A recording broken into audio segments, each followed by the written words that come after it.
All right, hello everyone. We will be going over the Code of Ethics analysis. To start, I will be looking at the similarities between the ACA and the CRCC. The purpose of the CAC is with ethical decision making, with professional values, with the counseling profession as a whole. And then with the CRCC, it is designed to provide guidance with ethics for individuals working in rehab counseling services. And I forgot to introduce myself.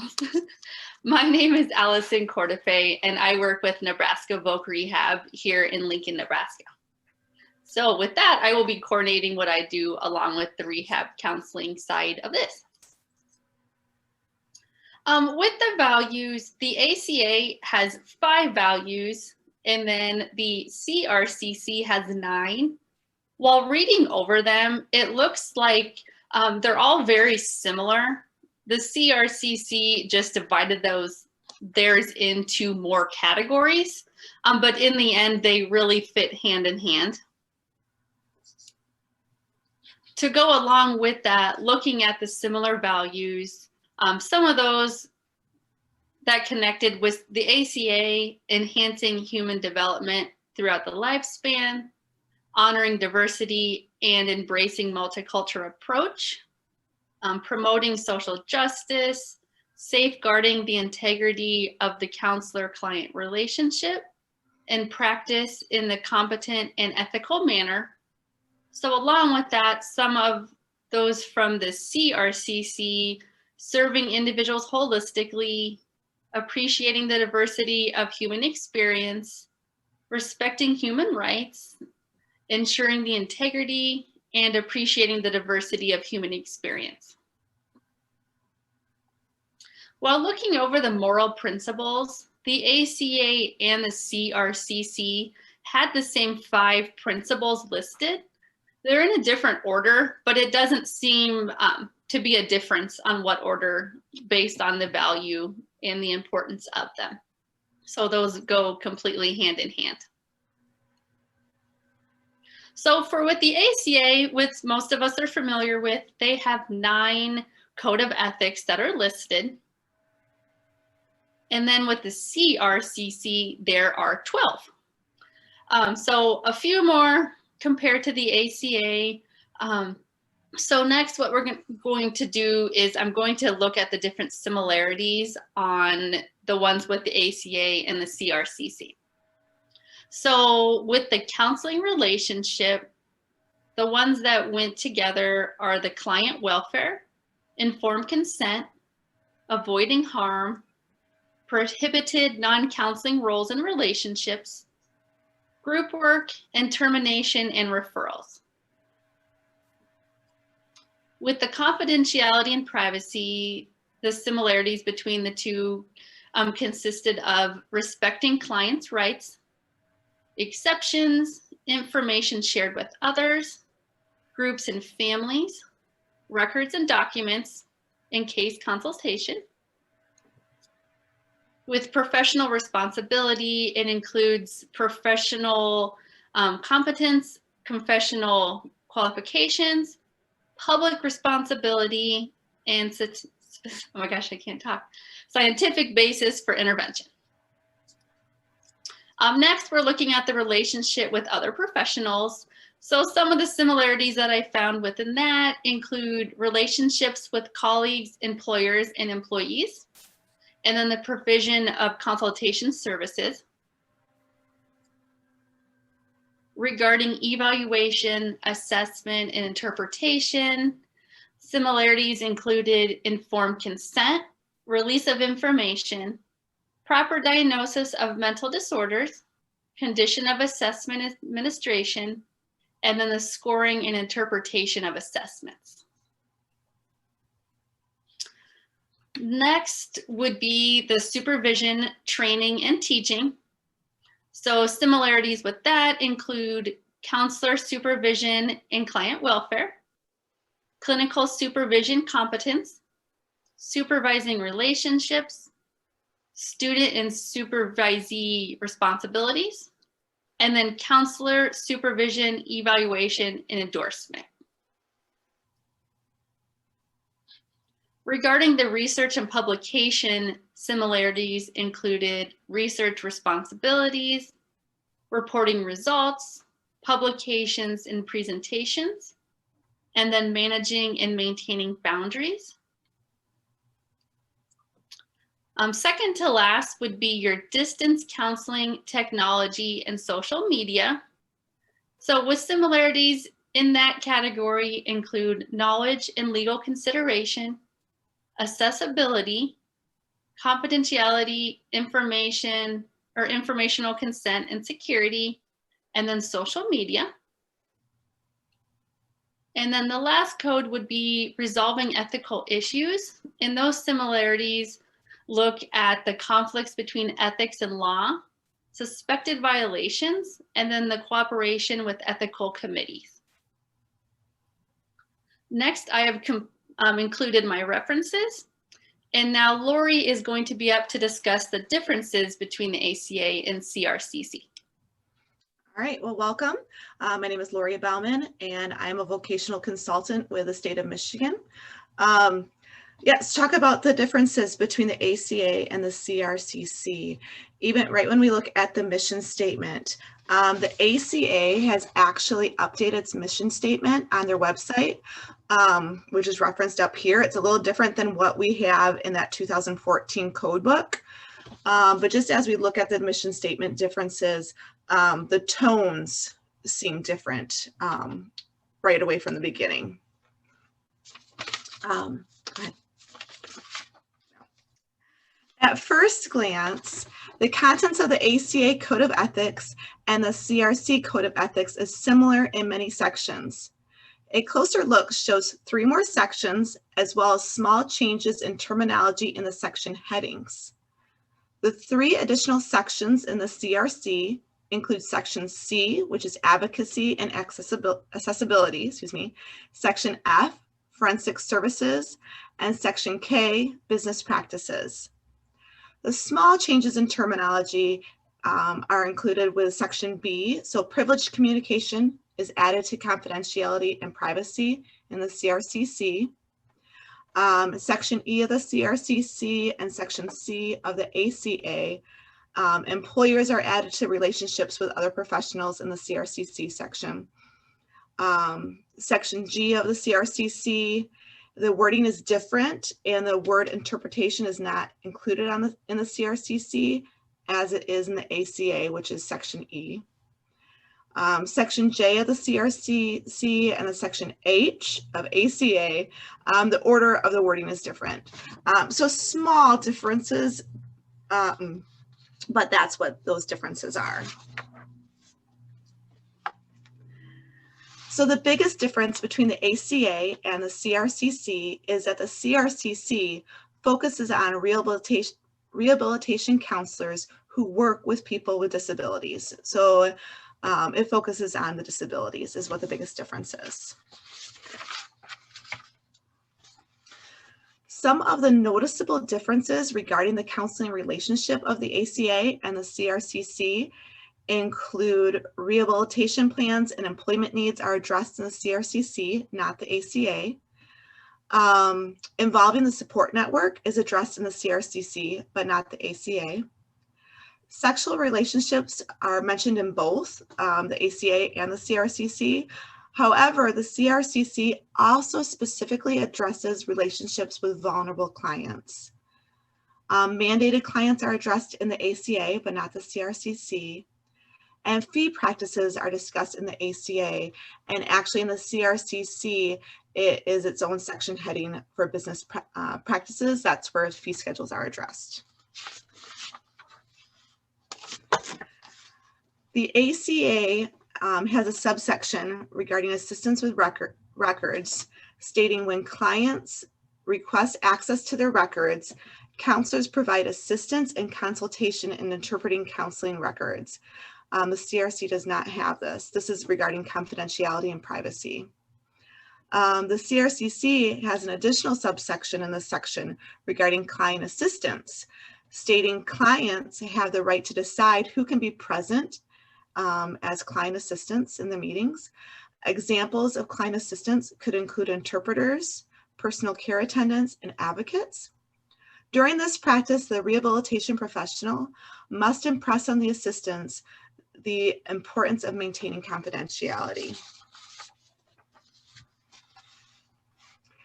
With regards to professional responsibility, the ACA has subsections regarding advertising and soliciting clients, as well as conducting pro bono work. The CRC covers this topic in its own section of business practices. An interesting note, an interesting difference to note between the ACA and the CRC is regarding harassment. The CRC notes any harassment, not just sexual, is not condoned. The ACA only notes sexual harassment not being condoned. So that was an interesting thing, thread that I noticed throughout both codes. The CRCC also has a subsection specifically pointing out veracity, stating rehabilitation counselors do not engage in any act of omission of a dishonest, deceitful, or fraudulent nature in the conduct of their professional activities. And there's also a subsection titled disparaging remarks, stating rehabilitation counselors do not disparage individuals or groups of individuals. The CRC does not, or excuse me, the ACA does not have those parts. Relationships with other professionals and employers. So the CRCC added and employers to the section of their code of ethics. The ACA has a subsection regarding employer policies, which talks when employed by an agency, you must also adhere to the employer's general guidelines and policies. The CRCC has a subsection regarding employment practices, which talks about rehabilitation counselors engaging in fair employment practices with regard to hiring, promoting, and training. With the evaluation, assessment, and interpretation, the CRCC does not include interpretation as a section heading, but does address this topic. The ACA has forensic evaluation under this section, and the CRCC has its own section heading regarding forensic services, which is more in depth than what the ACA provides. So in regards to distance counseling, technology, and social media, the ACA Code of Ethics is far more developed than what the CRCC has. Additional topics the ACA addresses includes benefits and limitations of using distance counseling, communication differences using electronic media. It brought up the fact of not seeing verbal and nonverbal clues and missing that when you're using electronic media. Records and web maintenance, including encryption and security, protecting clients' rights, such as providing electronic links to relevant licensures and professional certification boards that address ethical issues and concerns. They also brought up making sure that electronic links that are used or being shared are functional and appropriate, such as on a company's website, making sure your links are appropriate and work. And also providing accessible websites to those with disabilities. Resolving ethical issues. The CRCC adds a more foundational layer of addressing suspected violations by stating the rehabilitation counselor apply appropriate decision-making models and skills to resolve dilemmas and act ethically. The CRCC also includes that the rehabilitation counselor will immediately notify the CRCC when or if they are sanctioned for violations of ethical codes. And then finally, some areas of improvement between the CRCC and the ACA. With the CRCC, I really think that they could create a better developed technology, social media, and distance counseling guidelines that are closer to the ACA. The ACA just covers so much more in-depth information. And also the CRC could or should shorten some of the phrases that they use in the descriptions. It seems like they just are saying so much and it could really be shortened. So just make their language shorter. So thank you. Hi, my name is Jennifer Rosales, and I am in the school counseling program. So I'm going to discuss the similarities between the ACA and the ASCA, which is what the counselors use. So the ACA stands for American Counseling Association, like you guys know. Its vision is that every person has access to quality professional counseling to thrive. Mission, pretty simple, to promote the professional development of counselors and to advocate for the profession, ensure ethical, culturally inclusive practices that protect those using counseling services. The ASCA, the American School Counselor Association, is basically the same thing, but for school counselors. Its vision is that it's the foundation that expands the image and influence of school counselors through advocacy, leadership, collaboration, and systemic change. It empowers school counselors with the knowledge, skills, linkages, and resources to promote student success in the school, the home, the community, and the world. And its mission is to represent school counselors and to promote professionalism and ethical practices. And I got those straight off the websites. So here you can kind of see them visually next to one another and what each section's title is. And then I'm going to hit on some of the similarities in each section. So some similarities between the two is that they both begin with the primary responsibilities to their audiences.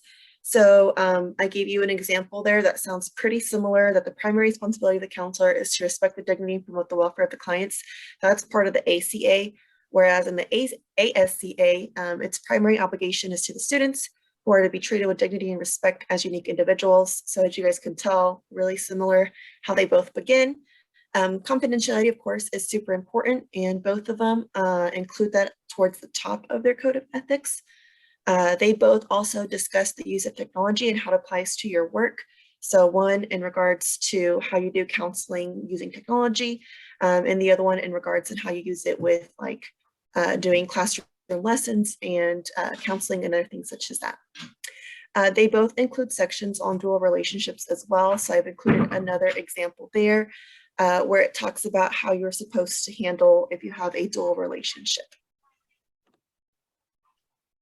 Other similarities is that they include professional responsibilities in the ACA, whereas in the ASCA, it talks about the responsibilities to self. That's just how it's titled or worded. They both discuss things like qualifications to work in that field and professional growth. So just basically making sure that you are qualified to work, you're trained, you have the degree, and that sort of thing. They also include pieces on working with supervisors and other working professionals in each of the code of ethics. And then they also both discuss the use of data, whether you're utilizing it to create a school curriculum or whether you're using the data to do certain interventions. Some more similarities in section F of the ACA, supervision, training, and teaching is discussed. And in section D of the ASCA, it discusses the supervision of interns. So again, very similar. It's a little bit more specific to school counseling in the ASCA, obviously, but they both pretty much discuss the overall same thing. In comparison, section I of the ACA and section F of the ASCA are similar because they both discuss how to resolve ethical issues. So it's the very last thing on both of them. They also include aspects on working with multicultural populations and topics of diversity, equity, and inclusions. And then the last thing is that they both have a glossary of terms. The biggest similarity to me is honestly the purpose of the document. We know that both the codes serve as guides to professional counselors so that we can ensure the quality of our work. What do we use them for? So we refer back to them whenever we need to, figure out how to resolve an ethical dilemma or something like that. So in simple terms, when in doubt, refer to your code of ethics, regardless if it's the ACA or the ASCA or the one that you're supposed to use in your profession. My suggestions, mainly the suggestion that I had was that the ACA is really long and the ASCA is rather short. So if there was a way to improve, maybe elaborate, add a little bit more. Something else that I kind of thought about was with the virtual distance learnings that we had to learn with COVID, maybe reevaluating that section and figuring out some ways to add in a little bit of pieces of there. Other than that, I mean, there's other little things that could be done, but those were just some of my suggestions on this slide.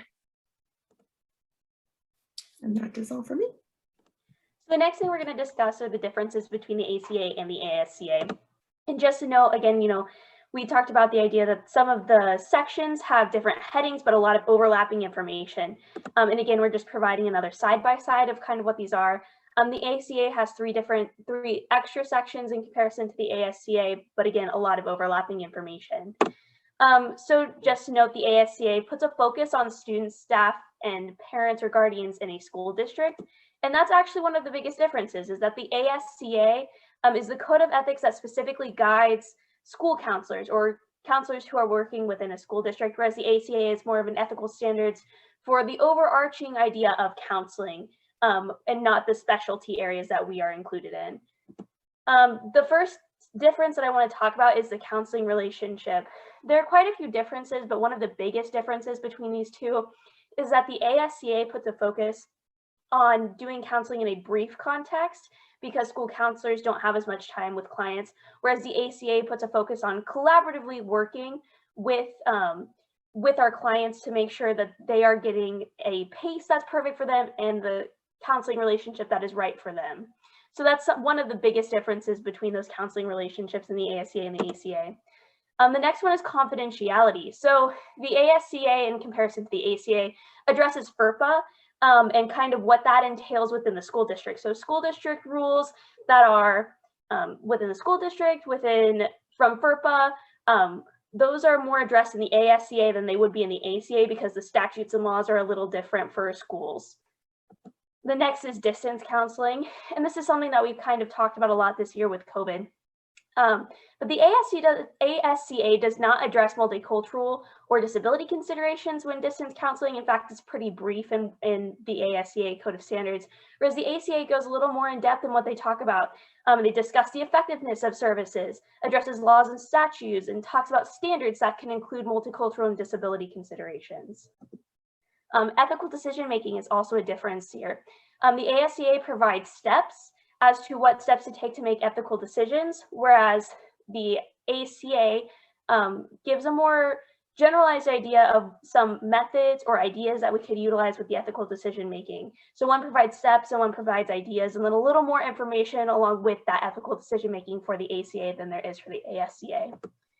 And then the areas of improvement. So in general, I think we've all kind of talked about the idea that our specialty areas need to be clearer on their ethical standards and a little more in depth on what we're trying to do so that it's clear for school counselors or rehabilitation counselors as to what they're doing. Something that may need to be addressed are different types of dual relationships that may exist, especially within the school district because it's different. Colleagues, so people who are friends within the school system, or your colleagues, students and children, or even your own children who might be going through the school system. So those are things that might need to be improved and addressed within the ASCA. And I've also provided references for what we've talked about today. And thank you for listening to our presentation.